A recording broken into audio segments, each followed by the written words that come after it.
Was God's expulsion of Adam and Eve from the Garden of Eden a punishment too cruel and disproportional to their sin? Did Adam and Eve know what death was when God commanded them not to eat from the tree of knowledge? When God created the first man and first woman, he placed them in the Garden of Eden, where they lived in a state of innocence, without sin. God freely gave them the fruit of every tree in the garden but one, the tree of the knowledge of good and evil. Do not partake of that tree, God said, for when you eat from it, you will certainly die. Genesis 2:17. Some people reason that Adam and Eve's punishment for disobedience was overly harsh, because before they ate the forbidden fruit, they could not have had knowledge of good and evil. Not having that knowledge, they couldn't really tell right from wrong. In response, we would first point out that the Bible never says that Adam and Eve did not know right from wrong. In fact, Genesis 3:2-3 is clear that they did understand the difference between right and wrong. Eve knew God had instructed her and Adam not to eat the forbidden fruit, cf. Genesis 2:16-17. To take the name of the forbidden tree, the tree of the knowledge of good and evil, Genesis 2:9, to mean that Adam and Eve had no understanding of good and evil is a misunderstanding. In the Bible, the word knowledge often means experience. It is true that prior to the fall, Adam and Eve had no experience of evil, but they understood the concept of good and evil perfectly well, or they would not have known what obedience to God's instructions meant. The point is that Adam and Eve had not yet sinned until they ate from the tree, and their sin was the gateway to first-hand, experiential knowledge of the difference between good and evil. Adam and Eve knew the difference between right and wrong because they were created with that understanding. It's just that they hadn't experienced it personally until they sinned. Their lack of experience doesn't excuse their actions. God gave a simple, straightforward instruction to Adam and Eve. They both had the understanding and the ability to obey, but they disobeyed anyway. Second, it could be that God gave Adam and Eve an explanation of why they weren't supposed to eat from the tree other than, "You will certainly die." There is no such explanation recorded in Scripture, but we should not assume that one was never given. Of course, even if God never fully explained why eating from the tree was wrong, Adam and Eve could still know that it was wrong. The extra information was not necessary to make a moral decision. We can know with great confidence that murder is wrong, without necessarily being able to explain why it is wrong. And even if we can't explain why murder is wrong, we should still be held accountable for an act of murder we commit. Adam and Eve's not knowing the exact reason they were forbidden to eat the tree's fruit has nothing to do with the fact that they clearly knew and understood eating it was wrong. Third, death exists in the world today because of sin, not because of Adam and Eve's lack of knowledge, as we see in Romans chapter 5, verse 12. In other words, God did not punish Adam and Eve with death for simply not knowing something, but for acting against what they already knew to be right. Death was a consequence of their disobedience, not their ignorance.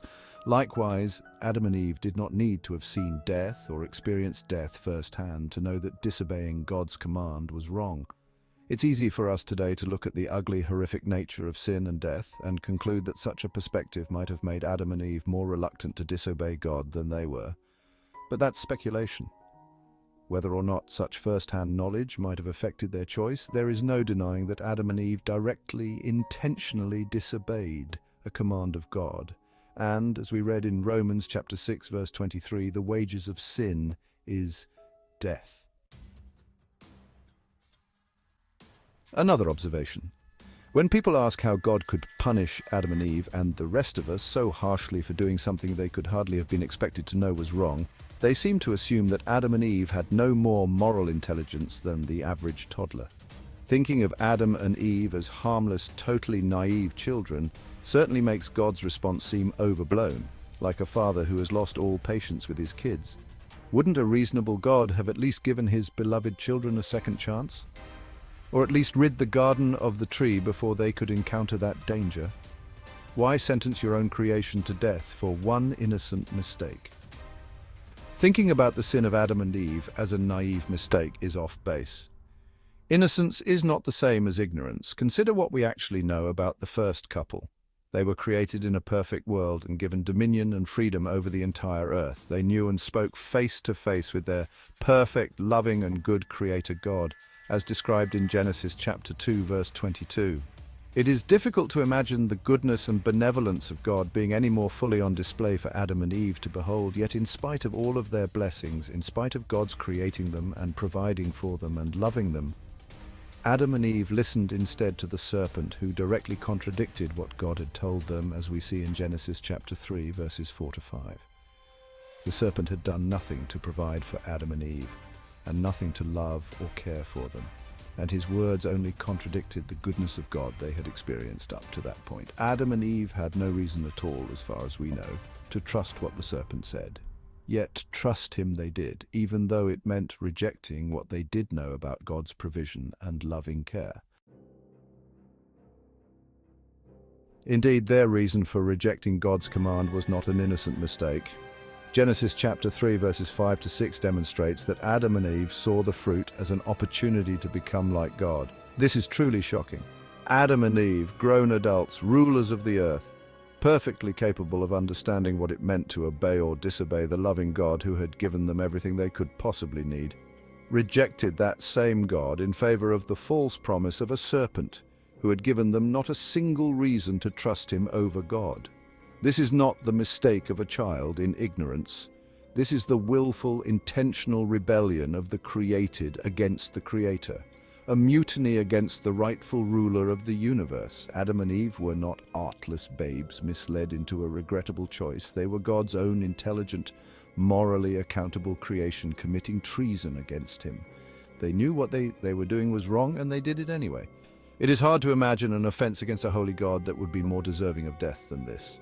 In the end, we must come to think of Adam and Eve the way Scripture portrays them, as responsible, comprehending adults who rebelled against the authority of their Maker. They knew and understood that they were disobeying God, yet they ate of the fruit that was a delight to the eyes and desirable to make one wise, as described in Genesis chapter 3, verse 6.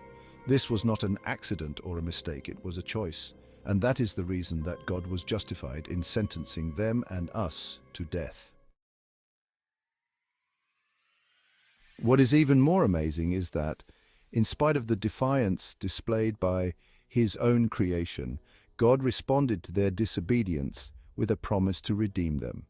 Genesis chapter 3 verse 15 contains the first expression of the gospel in the Bible, and it comes during the sentencing of the guilty in the garden to the serpent. God said, "I will put enmity between you and the woman, and between your offspring and hers. He will crush your head and you will strike his heel." The good news of the gospel is that God has made a way for us to be restored through the work of Christ on the cross.